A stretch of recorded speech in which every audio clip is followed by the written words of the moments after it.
नमस्कार दोस्तों, इस वीडियो में आप केबीएस पीआरटी 2018 प्रश्न पत्र के इंग्लिश पार्ट का कंप्लीट सॉल्यूशन देखने जा रहे हैं। केबीएस पीआरटी 2018 के पेपर में इंग्लिश दो सेक्शन में पूछा गया था। एक तो जनरल इंग्लिश के नाम से 10 प्रश्न अलग से और कंसर्न सब्जेक्ट में यानी संबंधित विषय से संबंधित 10 इंग्लिश के प्रश्न अलग से पूछे गए थे। इस वीडियो में हम लोग कंसर्न सब्जेक्ट से रिलेटेड जो 10 अंक इंग्लिश के पूछे गए थे उसके बारे में बात करेंगे। अगर आप केबीएस पीआरटी के संपूर्ण प्रश्न पत्र के साथ साथ पिछले 5 वर्षों के प्रीवियस ईयर केबीएस पीआरटी के कंप्लीट पेपर सॉल्यूशन को डिटेल में देखना चाहते हैं तो इस वीडियो के बाद इस वीडियो का डिस्क्रिप्शन जरूर चेक करिएगा। और अगर आप चैनल पर पहली बार विजिट कर रहे हैं तो इसको सब्सक्राइब करते हुए बेल आइकन को जरूर प्रेस कर लीजिएगा। चलिए दोस्तों, आज के इस महत्वपूर्ण वीडियो को शुरू करते हैं। पहला प्रश्न आप अपने स्क्रीन पर देख पा रहे होंगे, choose the option which best describes the meaning of the underlined idiom. यानी कि यहां पर देखिए एक ईडियम दिया गया है और यहाँ पर इस वाक्य के संदर्भ में इसका एप्रोप्रिएट मीनिंग कौन से विकल्प में दिया गया है ये हमसे पूछा जा रहा है। दिया गया है सी क्राउल्ड फॉरवर्ड इंच बाई इंच। क्राउल्ड का मतलब होता है आगे बढ़ना, यानी कि वह इंच दर इंच।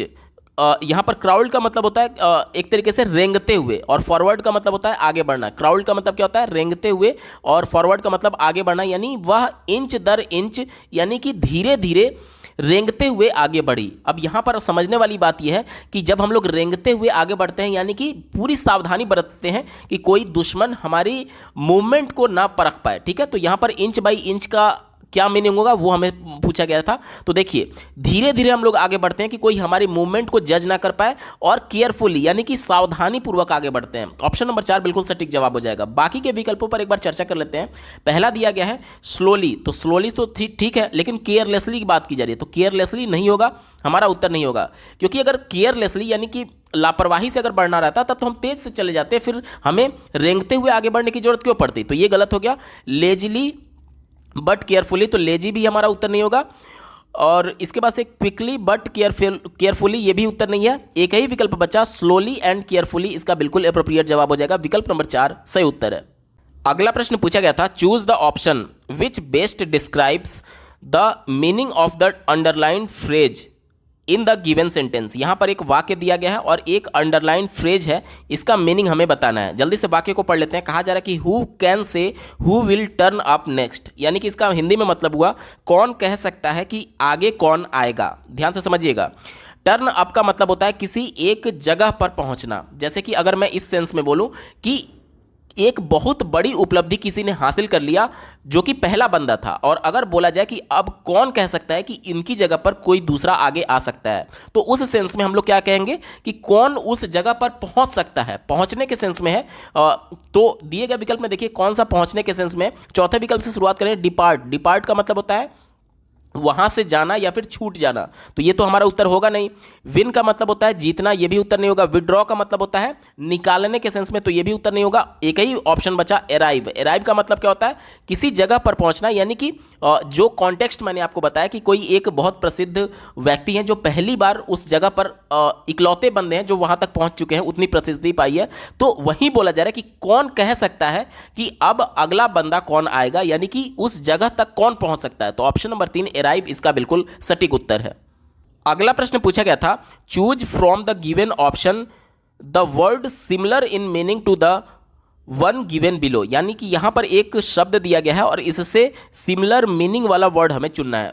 शब्द यहां पर दिया गया है फ्रोथ। फ्रोथ का मतलब होता है झाग। क्या होता है?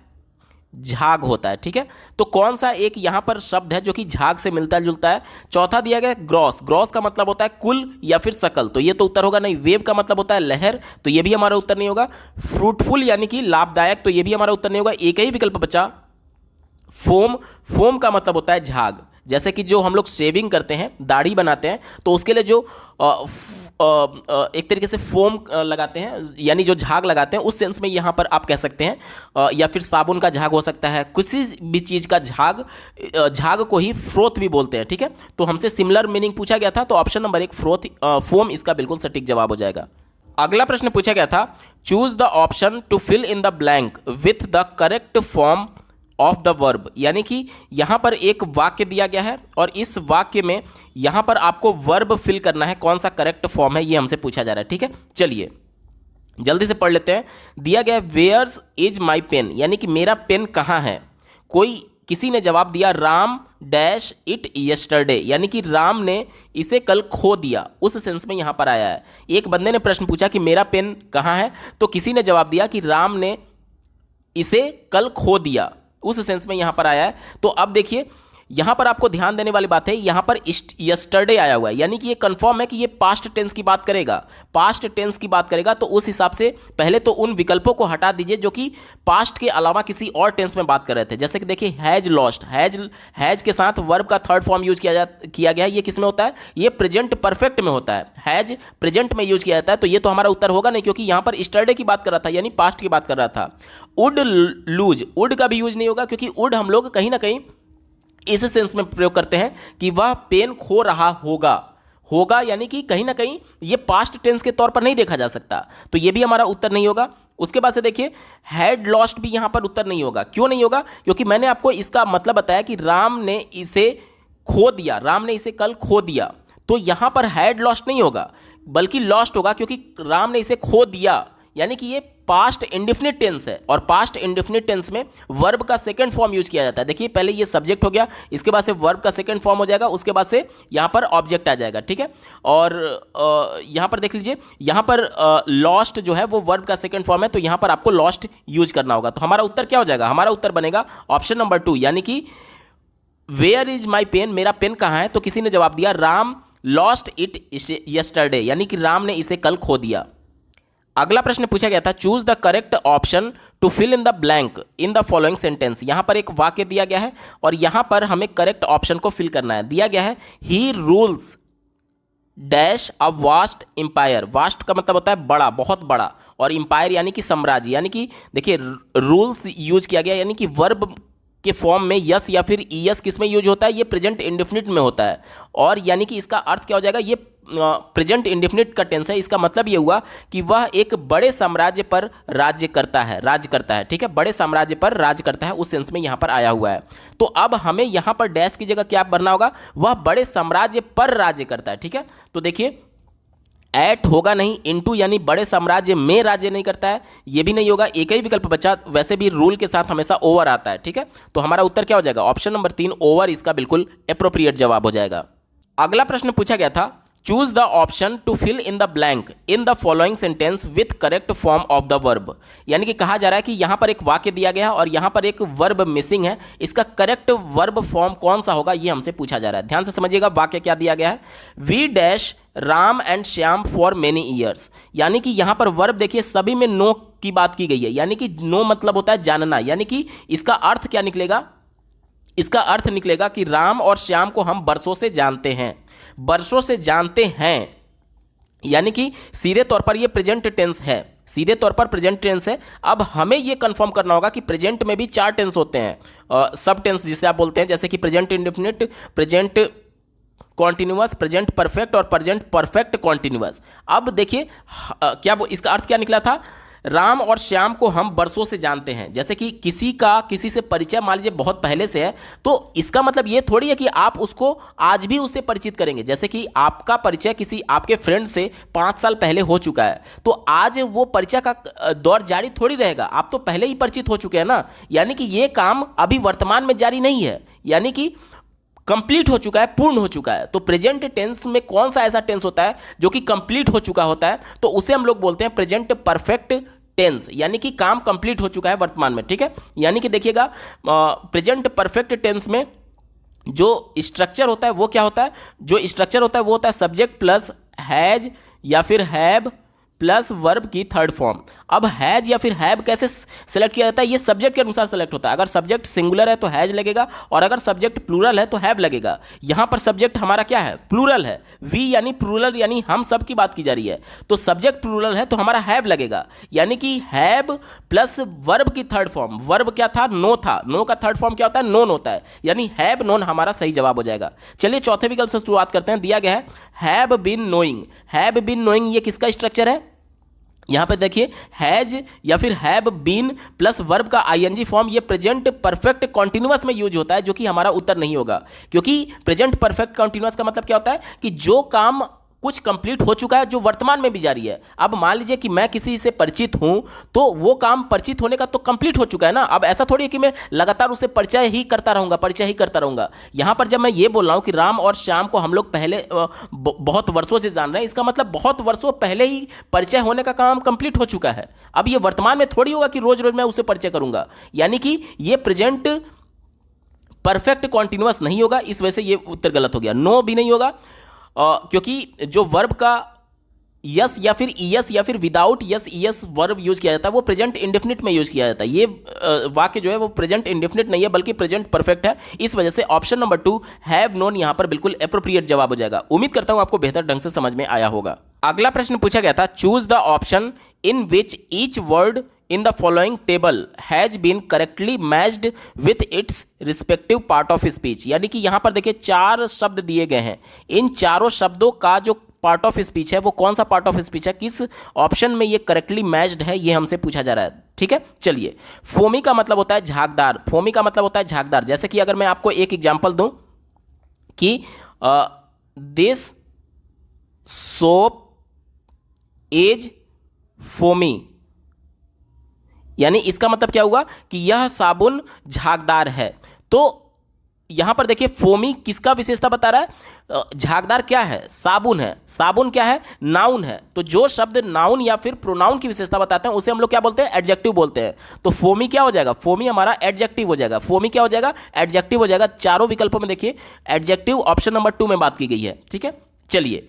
इसके बाद देखिए यहां पर बात की गई है बट की। बट का मतलब क्या होता है, लेकिन होता है। ये एक कंजंक्शन होता है जो कि दो वाक्यों को जोड़ने का काम करता है। जैसे कि मैं आपसे बोलूं कि उसने बहुत प्रयास किया लेकिन वह असफल हो गया, तो यहां पर दो वाक्य थे, उसने बहुत प्रयास किया और दूसरा वाक्य वह असफल हो गया। इन दोनों वाक्यों को किससे जोड़ा गया, लेकिन से जोड़ा गया। तो जो दो वाक्यों को जोड़ने का काम करते हैं उन्हें हम लोग क्या बोलते हैं, उन्हें हम लोग कंजंक्शन बोलते हैं। ठीक है, तो देखिए एडजेक्टिव, फोमी का एडजेक्टिव यहां पर सही था और कंजंक्शन यहां पर सही हो गया। दो जब विकल्प सही मिल गए तो बाकी तो सही होंगे। फिर भी एक बार चर्चा कर लेते हैं। कैन दिया गया, कैन जो होता है वो वर्ब होता है। ठीक है, और फ्लक्स क्या होता है, फ्लक्स का मतलब होता है प्रवाह, तो ये नाउन होता है। ठीक है, तो यहां पर देख लीजिए, यही हमसे पूछा गया था कि ये चारों वर्ड जो हैं वो किस पार्ट ऑफ स्पीच से जुड़े हुए हैं। तो फोमी जो हो जाएगा एडजेक्टिव हो जाएगा, फ्लक्स नाउन हो जाएगा, बट कंजंक्शन हो जाएगा और कैन वर्ब हो जाएगा। ऑप्शन नंबर 2 बिल्कुल सटीक जवाब है। अगला प्रश्न पूछा गया था, which form of sentence is following, यानी कि यहां पर एक सेंटेंस दिया गया है, यह सेंटेंस का कौन सा प्रकार है ये हमसे पूछा जा रहा है। ध्यान से समझिएगा। सेंटेंस दिया गया है, I was offered a chair, यानी कि मुझे एक कुर्सी के लिए ऑफर किया गया। यहां पर मुझे एक कुर्सी के लिए ऑफर किया गया, यानी कि जो ऑफर किया वो कोई अलग बंदा है। यहां पर ये क्या है, कर्ता यहां पर आई नहीं है, बल्कि जो किसी ने ऑफर किया होगा उसकी बात की जा रही है, वो कर्ता होगा। यहां पर आई जो है वो क्या है, वो हमारा ऑब्जेक्ट है। ठीक है, तो I was offered a chair, यानी किसी के द्वारा मुझे यहां पर कुर्सी ऑफर किया गया, इस सेंस में है। तो चलिए चौथे विकल्प से शुरुआत करते हैं। कहा जा रहा है इंपरेटिव। इंपरेटिव का मतलब क्या होता है, आज्ञा सूचक वाक्य। तो क्या यहां पर आज्ञा दिया जा रहा है, नहीं दिया जा रहा है, तो ये नहीं होगा। इंट्रोगेटिव, इंट्रोगेटिव का मतलब क्या होता है, प्रश्नवाचक। प्रश्नवाचक के अंत में हमेशा क्वेश्चन मार्क आएगा, तो ये भी हमारा उत्तर नहीं होगा, इंट्रोगेटिव सेंटेंस नहीं है। इसके बाद से एक्टिव वॉइस की बात की गई है, एक्टिव वॉइस भी नहीं है। क्यों, क्योंकि यहां पर आपको जो आई दिख रहा है ये सब्जेक्ट नहीं है, ये ऑब्जेक्ट है। क्योंकि यहां पर इसका मतलब हुआ कि I was offered a chair, यानी कि मुझे कुर्सी ऑफर किया गया, किसी के द्वारा ऑफर किया गया होगा। तो किसी जो भी ऑफर किया होगा वो सब्जेक्ट है, यानी कि यहां पर कर्ता की प्रधानता नहीं है बल्कि कर्म की प्रधानता है। इस वजह से ये एक्टिव वॉइस नहीं होगा। एक ही विकल्प बचा, पैसिव वॉइस, इसका बिल्कुल सटीक जवाब हो जाएगा। अगला प्रश्न पूछा गया था, choose the correct option to fill in the blank in the following sentence. यहां पर एक वाक्य दिया गया और यहां पर क्या फिल होगा ये हमसे पूछा जा रहा है। वाक्य पढ़ लेते हैं, Sita has got dash nice smile, यानी इसका अर्थ निकला कि सीता के पास एक अच्छी मुस्कान है। एक अच्छी मुस्कान है, सीता के पास एक अच्छी मुस्कान है, या फिर ऐसे कह सकते हैं कि सीता की मुस्कान अच्छी है। तो यहां पर क्या फील होगा ये हमसे पूछा जा रहा है। देखिए सम तो फील होगा नहीं, क्योंकि सम का मतलब होता है कुछ। अब ऐसे थोड़ी बोलेंगे कि सीता के पास कुछ अच्छी मुस्कान है, तो ये विकल्प गलत हो गया। एन यूज नहीं होगा, क्योंकि एन हमेशा जो वॉवेल होते हैं उसके साथ शुरू होता है। अब नाइस हम लोग कैसे लिखेंगे, ऐसे लिखेंगे नाइस, तो क्या ये वॉवेल से शुरू हो रहा है, स्वर से शुरू हो रहा है, नहीं शुरू हो रहा है, तो एन एक यूज नहीं किया जा सकता। द भी हमारा यूज नहीं होगा। एक ही विकल्प बचा ऑप्शन नंबर 1 देखिए, और यहां पर बिल्कुल अप्रोप्रिएट जवाब है। Sita has got a nice smile, यानी कि सीता की मुस्कान अच्छी है। ऑप्शन नंबर 1 सटीक जवाब हो जाएगा। देखिए द क्यों नहीं यूज होगा, क्योंकि द जो होता है वो हमेशा डेफिनेट आर्टिकल बोला जाता है, यानी कि ये किसी निश्चित चीज़ के लिए या कि किसी प्रमुख चीज़ के लिए यूज किया जाता है। जैसे कि अगर मैं बताने लगूं कि यह वही लड़का है, जैसे कि अगर मैं बोलूं कि यह वही लड़का है जो कल मिला था, यानी कि जहां पर किसी की पहचान की बात की जाएगी वहां पर द यूज किया जाएगा। या फिर किसी फेमस बुक के पहले द का यूज किया जाता है, किसी बड़ी बिल्डिंग के पहले द का यूज किया जाता है। यहां पर नाइस के लिए हम लोग द यूज नहीं करेंगे, नाइस स्माइल के लिए द यूज नहीं करेंगे। नाइस स्माइल के पहले हमें ए ही अप्रोप्रिएट यूज करना होगा। ऑप्शन नंबर 1 सही उत्तर है। अगला प्रश्न पूछा गया था, choose from the given option the word nearly opposite in meaning to the one given below, यानी कि यहां पर एक शब्द दिया गया है और इससे इसका अपोजिट हमें बताना है, यानी कि इसका विलोम बताना है। पॉपुलर दिया गया, पॉपुलर का मतलब होता है लोकप्रिय। क्या होता है? पॉपुलर का मतलब होता है लोकप्रिय, यानी कि लोकप्रिय का उल्टा हमसे पूछा गया है। पहला दिया गया रॉ, रॉ मीन्स होता है कच्चा, तो ये तो उत्तर होगा नहीं। रेलिवेंट का मतलब होता है प्रासंगिक, तो ये भी उत्तर नहीं होगा। प्रमोटेड का मतलब होता है प्रमोशन के सेंस में है, यानी कि एक स्तर ऊपर जाना, प्रमोटेड होना उस सेंस में है, तो ये भी हमारा उत्तर नहीं होगा। एक ही विकल्प बचा नोटोरियस, नोटोरियस का मतलब होता है कुख्यात या फिर इसी को बदनामी भी कहते हैं, बदनाम। तो देखिए लोकप्रिय यानी कि सबके द्वारा पसंद किया जाना, और बदनाम यानी कि निगेटिव सेंस में है। जैसे लोकप्रिय पॉजिटिव था और बदनाम होना निगेटिव सेंस में है, तो ये इसका बिल्कुल अप्रोप्रिएट जवाब हो जाएगा। अपोजिट, पॉपुलर का अपोजिट नोटोरियस हो जाएगा। ठीक है, ऑप्शन नंबर 2 यहां पर बिल्कुल अप्रोप्रिएट जवाब हो जाएगा। दोस्तों केवीएस पीआरटी 2018 के इंग्लिश पेपर का कंप्लीट पेपर सॉल्यूशन आपने देखा। आपको ये वीडियो कैसा लगा कमेंट के माध्यम से जरूर बताइएगा, क्योंकि आपका एक कमेंट मुझे मोटिवेट करेगा ऐसे ही महत्वपूर्ण वीडियो लाने के संदर्भ में। अगर आप केवीएस प्रीवियस ईयर सभी वर्षों के कंप्लीट पेपर सॉल्यूशन को डिटेल में देखना चाहते हैं तो इस वीडियो के बाद इस वीडियो का डिस्क्रिप्शन जरूर चेक करिएगा। और अगर आप चैनल पर पहली बार विजिट कर रहे हैं तो इसको सब्सक्राइब करते हुए बेल आइकन को जरूर प्रेस कर लीजिएगा। इस वीडियो को देखने के लिए आपका बहुत बहुत धन्यवाद। भगवान करे आपका दिन शुभ हो।